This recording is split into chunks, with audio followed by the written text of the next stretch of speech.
Pepe Lizalde Fernández, coordinador de trasplantes de Navarra. Bienvenido, muy buenas noches. Buenas noches.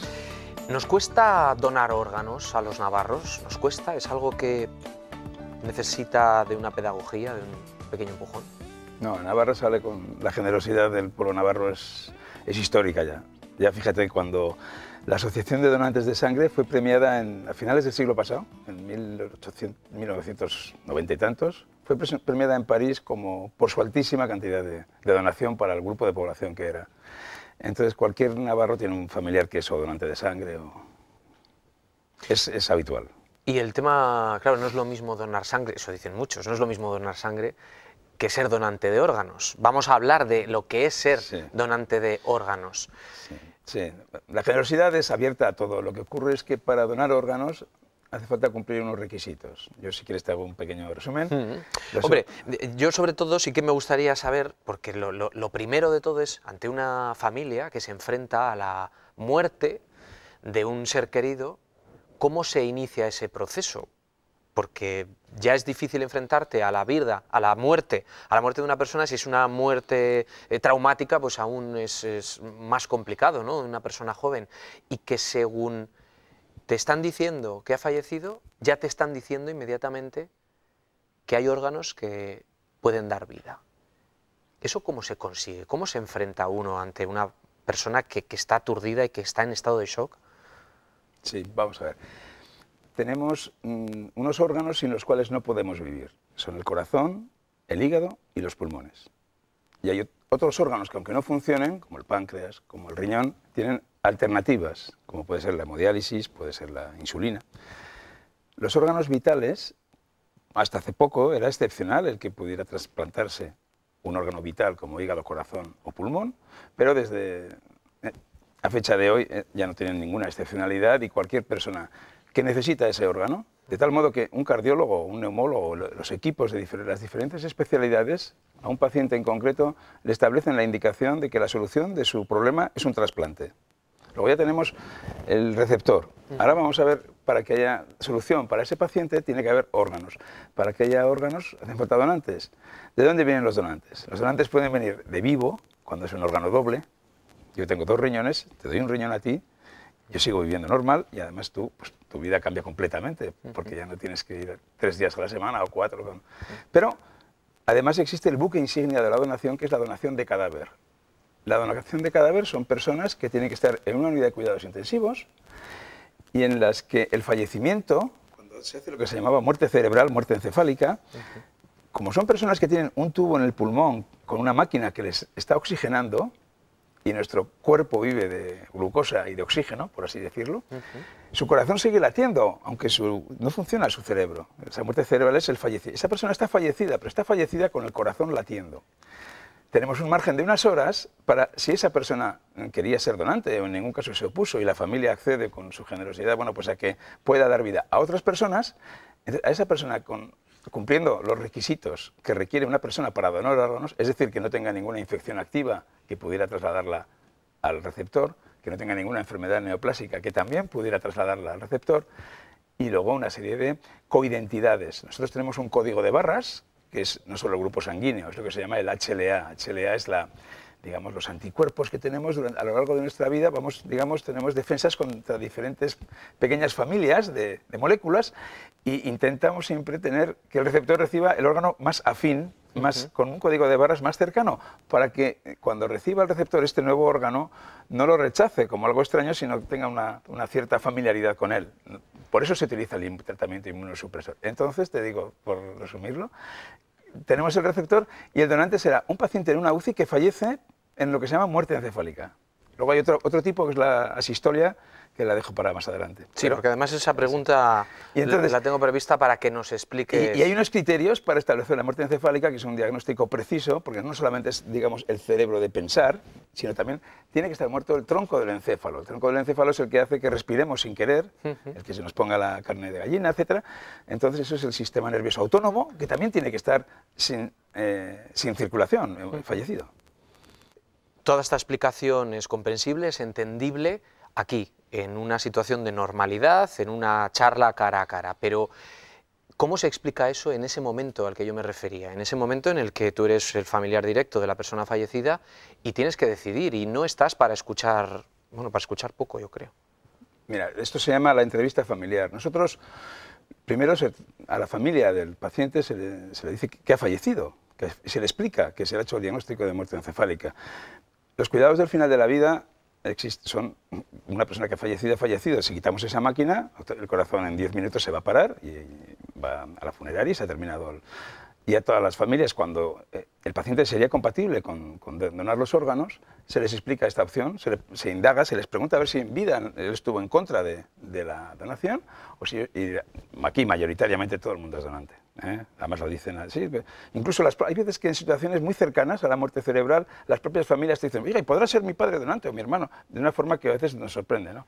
Pero hay familias, hay situaciones en las que hay un importante de lo que nosotros llamamos shock emocional, que es la pérdida de un ser querido. Exacto. Nadie está preparado para que muera su padre o muera su madre, por muchos años que tenga. Nadie está preparado para perder un ser querido. Nosotros somos muy conscientes de ello. Entonces, quizás lo que está claro es que lo que prevalece es la relación de ayuda. En ningún caso hay en comunicación en situaciones críticas hay tres términos que son respeto, que es crucial, empatía, qué siente la otra persona, y autenticidad. Es algo en el que nos movemos y fundamentalmente en la relación de ayuda. O sea, hay familias que necesitan de verdad romper a llorar, hay familias que tienen que romper con una reacción de rabia, hay familias que deben, cómo no, y nosotros tenemos que hacer, no solo entenderlo, sino estar a su lado. Y además, la belleza y el derecho que tienen todas las familias a ser donantes de órganos. La donación no solo es una solicitud también es el ejercer un derecho que tenemos todos, cuando llegue, porque todos nos vamos a acabar nuestra vida, la posibilidad de dar vida a otras personas, y eso es algo que es un derecho. Y esto, bueno, pero no debe quedar la donación nunca por encima de, lo que digo, relación de ayuda y sobre todo un acompañamiento. Nosotros en la UCI del complejo tenemos un área que es un área un sitio con intimidad, con privacidad, en el que la familia, lo mismo que vaya a ser donante, que sea otro tipo de patología, las familias pueden tener, digamos, un encuentro entre todos ellos para vivir, si no a pie de cama, que también lo pueden, pero parece más sensato, sobre todo cuando pues que se junten las 10 o 12 personas que vengan en una sala que tenga con esa intimidad. Quiere decir que cada vez cuidamos más estas cosas, porque es lo que muchas veces recuerdan, muchísimas familias nos vienen. O sea, las familias que donan siempre nos dicen que se han quedado muy satisfechas, pero a las familias lo que más, yo también tengo familia y todos tenemos familia, lo que más nos deja recuerdo es el trato que hemos recibido. Por eso somos especialmente cuidadosos, no solo en el complejo, yo presumo que en todos los que trabajamos en el mundo sanitario, de dar un trato, joder, que de alguna forma, sin decirlo, sin verbalizarlo, con tu gesto, con tu cercanía, la gente nota que estás, bueno, cercano a ese momento que están viviendo de dolor, ¿no? Porque, queramos o no, hay cosas que no tienen solución y, bueno, pues en eso, saber comunicar esas situaciones, sí es verdad que nos dan unos cursos de comunicar estas cosas, pues porque no es fácil, ¿no? Hacer mucho de psicólogo incluso, ¿no? Sí, bueno, los que somos un poco mayores hemos sido autodidactas y luego posteriormente ya se ha establecido una serie de... Es fundamental, hay una serie de herramientas, de habilidades que si las desarrollas es mucho más eficaz tu esfuerzo por ayudar a las familias que lo que espontáneamente te pueda servir, ¿no? Y sugerir que las familias hablen en casa, que ahora mismo quienes nos estén viendo, probablemente haya salido ya el tema, ¿no? Es decir, bueno, de esto es verdad que nunca hemos hablado, hay gente que lo de la muerte no lo puede hablar, no puede avanzar con ello, pero eso sería un gran paso realmente para llegado a ese momento. Sí, en jóvenes y en adolescentes lo hablan con una naturalidad pasmosa. Yo creo que en esto se ha hecho mucha pedagogía y además ellos lo entienden como algo natural. Quiere decir que la donación de órganos lo asocian al sentido común, que no es poco. Pero en personas mayores hay grupos familiares, bueno, a nadie... Es un tema que no se habla con una frialdad, quizás razonablemente, ¿no? Pues porque, bueno, en todas las familias hay personas mayores, hay personas... Pero sí es verdad que en nuestro medio, al menos... Por eso, todo este mundo sobre divulgar los buenos resultados que vamos teniendo en Navarra o en España en general, yo no sé si es afortunado, porque es un gesto de todos. Es que en esto estamos todos, porque no solo es la generosidad, es la cantidad de profesionales que intervienen en una donación multiorgánica. Una donación multiorgánica intervienen los celadores que preparan el hielo pilé para las cámaras, los bomberos que llevan los órganos, los pilotos que están preparados con el avión en marcha para no perder un minuto de sufrimiento de ese órgano fuera del receptor, los equipos quirúrgicos, porque siempre es a la tarde y a la noche, las telefonistas, o sea, que hay un cóctel de personas que están en un anonimato ahí, las análisis de laboratorio, toda la coordinación, de hecho, el buen resultado recae en la figura del coordinador hospitalario, que poco a poco la ONT, que es la Organización Nacional de Trasplantes, lo va publicitando, ¿no? Pues porque son personas que en cualquier operativo, pues en cosa de 4 horas igual tienen que llevar a cabo 100, 120 llamadas telefónicas a personas cruciales, sobre todo coordinar, porque claro, el tiempo que están los órganos fuera del donante, cuanto más lo minimices, ese insulto isquémico, ese daño que le haces al órgano, no solamente va a perder función, sino que va a tardar más, digamos, en calentar motores en el receptor. Por eso todo esto de la coordinación es un desafío, ¿no?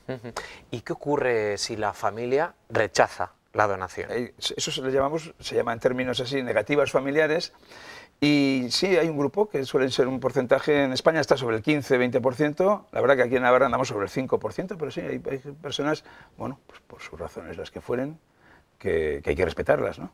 Claro. ¿Y se insiste o con la primera negativa? Solemos insistir, pero solemos insistir de una manera sin que eso repercuta en la relación de ayuda. Nosotros, no puede ser que en ningún caso una negativa familiar es un fracaso del equipo médico ni del equipo de coordinación, sino no. Es que esa familia tiene esa peculiaridad que puedo yo no estar de acuerdo, pero debemos aprender a respetar a las personas que no donan, sabiendo que es posible que no donen y luego sean receptoras. Es decir, la paradoja se puede dar, ¿eh? Y de hecho hay algún caso que no viene a cuento, ¿verdad? Pero son situaciones que, hombre, no debemos No vendrá a cuento, pero es un dato a tener en cuenta. Sí, claro. ¿No? Porque siempre parece que si vemos las cosas desde la doble perspectiva o nos ponemos en lugar del otro, pues te puede ayudar también, ¿no? a darle la vuelta a tu opinión. Las asociaciones de pacientes que ayudan muchísimo porque están sostenidamente bombardeando, claro, para que se hablen las casas, para que todos seamos donantes, para que esto no sea nada excepcional. Oye, ¿te has muerto? Pues donante, pues sí puede ser. Si tienes una enfermedad cancerosa no puede ser, si tienes una infección activa concreta tampoco, hay peculiaridades, ¿no? O si tu órgano no está en unas buenas condiciones, no puedes, no vas a poner un órgano que no está en condiciones. Bien. Todo esto, hay gente que no lo entiende, pero es la realidad social. Hay un 5% que no dona. Después de esa negativa, claro, estamos hablando de horas, estamos hablando de algo muy rápido, pero ¿dejáis una mínima posibilidad, la puerta abierta, a que en esas horas después, bueno, pues haya una reflexión más íntima aún de la que se ha producido en esa sala de la que nos hablas? Incluso, no sé si hago bien diciéndolo, pero bueno, hacemos alguna incursión un poco, pues a ver si sabemos de algún conocido, algún familiar que podamos tener una mínima relación de algún tipo, ¿sabes? Pues para tratar de persuadirles de la... A ver, en ese caso ya no del derecho, sino de la belleza de poder donar, ¿no? Porque luego es muy bonito, sobre todo, fíjate, porque una persona octogenaria, pues su vida, pues bueno, ha vivido 80 años y hemos disfrutado de ella, pero cuando el que fallece es una persona joven, joder, que eso, a ver, que te quede un recuerdo de que ha dado, ¿sabes? Yo creo que es un activo de emoción positiva para esa familia, ¿no? A veces también recurrimos a ese, pero vamos, como un discurso de explicarlo, de persuadirles, ¿no? ¿En algún momento le ha tocado decidir a los médicos porque la familia no terminaba de tomar la decisión? No, al final sé que tiene que acabar firmando la familia, pero... Mi opinión, bueno, la mayoría de los del equipo, las familias normalmente tienen confianza en el sistema. O sea, si tú recibes una atención respetuosa, una atención con un mensaje unívoco, con un mensaje firme, que ves que hay una real atención a esa persona, que no hay unas horas de explicación, sino que sostenidamente esa familia está siendo atendida, como ocurre. La mayoría de los pacientes que son donantes tienen lesiones devastadoras cerebrales, y esas familias se les informa con la frecuencia que precisa o que va evolucionando, porque a veces son evolutivos muy rápidos. Entonces, tiene muchísima importancia, independientemente de la donación de órganos o no, que esa familia tenga la sensación, además que la deben tener, de que está en manos de un equipo que conoce la patología, que está donde tiene que estar su familiar, que si hay alguna posibilidad, la única es la que se está buscando y que es la confianza en el sistema. Comentas que con la gente joven, bueno, pues es dejar esa otra puerta abierta al decir, oye, mira, ha servido para salvar una vida, incluso 2, incluso 3, depende de la cantidad de órganos en buen estado que dejara. Pero se puede entender el hecho de que la ley no permita que se conozca a dónde van esos órganos, que podría ser aún más bonito saber dónde han ido para esos órganos y conocer a esas familias, ¿no? Que seguramente quieran agradecer a esas otras la generosidad que han tenido. Ha habido mala experiencia con ello en el modelo español, como sabes, prácticamente es el mejor del mundo, pues así, la verdad es que es así. Entonces es un modelo que está prácticamente, es un copia-pega a lo que se está haciendo tanto en las directivas europeas, todas las de Estrasburgo, que son de obligado cumplimiento, y la mayoría de los países occidentales lo están asumiendo, pero hay mala experiencia en cuanto a conocer las familias de origen. La donación es altruista, la donación es anónima, y eso es algo que hoy por hoy está dándonos muy buenos resultados. No parece que sea, concretamente en Estados Unidos han tenido malas experiencias respecto a, al conocimiento de la familia donante con el receptor. Sí es verdad que muchísimos de los receptores nos han llamado, además, por favor, nos gustaría dar las gracias personalmente, porque el cambio de vida es tan tremendo de una persona que está necesitando un órgano antes y después. Si esto se pudiera verbalizar, es otra vida, es volver a nacer. Y eso es una maravilla. Y eso hay gente que tiene... Y entonces nosotros sí les decimos a las familias, miren ustedes, que muchísimas gracias, pero no podemos... Ese cruce de información no se debe dar. ¿Cómo funciona la donación una vez que ya está autorizado por parte de la familia? Nos has dicho que hay más de 100 personas alrededor, pero ¿cómo se conecta? Pues mira, ¿quién está en ese punto coordinando tantas provincias, ¿no? Tantas como un país de más de 45 millones? Somos 46 millones de habitantes. Entonces hay un sistema de trazabilidad y de seguridad, que es un sistema que está encriptado, que se llama el CORE, que lo registra la ONT, la Organización Nacional de Trasplantes, y es un sistema por el que cada uno de los que accedemos, los de los coordinadores de trasplantes que accedemos a ese sistema, introducimos la información de cada donante. Ese donante tiene un proceso de donación que inicia con la detección en la UCI, el diagnóstico de muerte encefálica, ver lo que se llaman los cribados, serológico, bacteriológico, neoplásico, para ver si este paciente puede, ese cadáver puede o no donar. Luego viene la entrevista judicial. El juez tiene que autorizar si es una muerte violenta o una muerte en un accidente de tráfico, etcétera. Es precisa la autorización del juez, que habitualmente autoriza, la autorización familiar.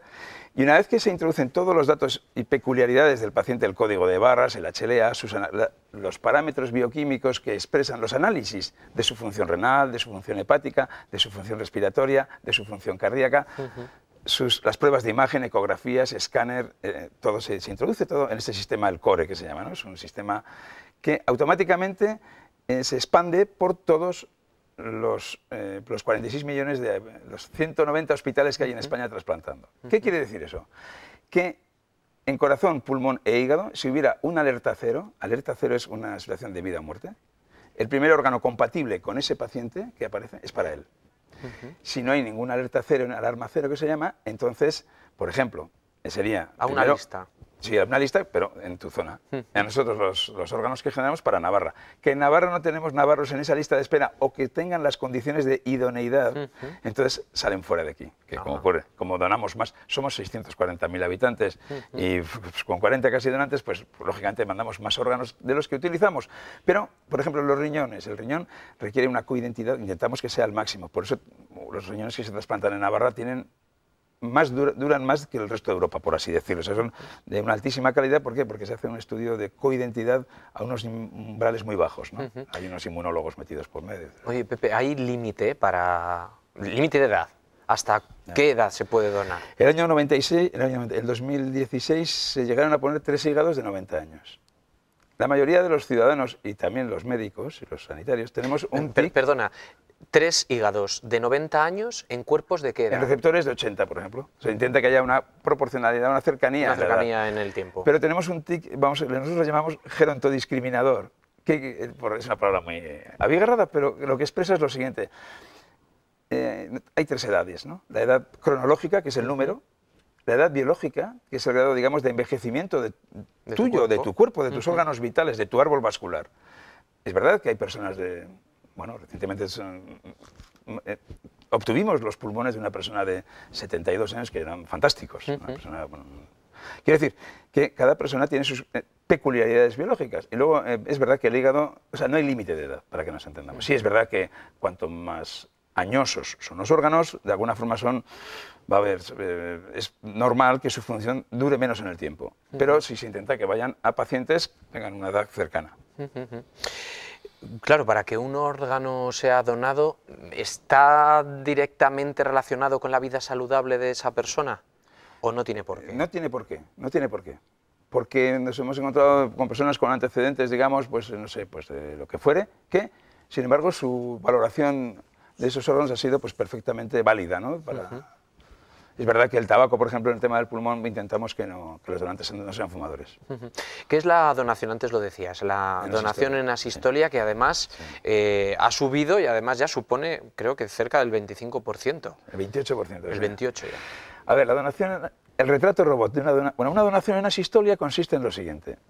Hay dos tipos de muerte. La muerte cerebral, que ya sabemos que es, la hemos dicho antes, una persona en una UCI con un tubo que le hace respirar, porque cuando uno está muerto no respira, pero si ese tubo tiene una máquina que mete el oxígeno, tú estás vivo, tu corazón sigue latiendo. Bien. Ese es el 1% de la gente que muere así, pero el otro 99% mueren pues como la gente que se muere en su casa, que su corazón se para, o sea, la muerte al estilo clásico. Bueno. De muerte natural, lo que muerte natural, muerte natural. Eso es la muerte en asistolia o la muerte cardíaca. Bien, que habitualmente, pues no sé, pues los abuelitos se mueren así en casa, bueno, antes más que ahora, pero ¿qué ocurre? ¿Cuál es el retrato robot de la donación en asistolia, que lleva 5 años? Nosotros la montamos, fuimos de los primeros equipos que lo montó en España. La donación en asistolia consiste, el retrato robot es un paciente con una lesión devastadora, una lesión cerebral en la que no quede ningún gesto terapéutico y que ha quedado con una situación cercana a la muerte cerebral, por así, pero no llega a muerte cerebral. Todavía tiene algún impulso. Esa persona la tenemos con el tubo, con la máquina, dependiendo con con mucho soporte artificial. Normalmente, independientemente de la edad, a la vista del grado de lesiones, de severidad de esas lesiones y sobre todo si el pronóstico es infausto, que vemos que no hay ninguna posibilidad de curación, en la sesión clínica diaria que se hace en las unidades de cuidados intensivos se establece lo que se llama limitación de tratamiento de soporte vital. La limitación de tratamiento de soporte vital es cuando el equipo médico entiende que seguir con medios artificiales a esa lesión devastadora, que llevas ya con él una semana o el tiempo que lleves, es una situación ya de entras en lo que se llama encarnizamiento terapéutico, obstinación terapéutica y no le aporta ningún beneficio. Esto se decide en sesión clínica por el equipo médico y eso se transmite a la familia. Y la familia, miren ustedes, las familias ya llevan días, lógicamente, viendo la evolución. Y entonces viene lo que se llama los cuidados del final de la vida. Los cuidados del final de la vida es que no haya dolor, que no haya angustia, que no haya ahogo y, si es posible, la donación de órganos. Es un cuidado más del final de la vida. Y esto se ha rutinizado y hay familias que dicen, por favor, por supuesto que sí. Pepe, el número de accidentes de tráfico ha descendido en Navarra, ha descendido en España. ¿Esto ha tenido también una repercusión en los datos de donaciones? Sí, mira, en el año 2000 hubo 450 donantes de accidentes de tráfico.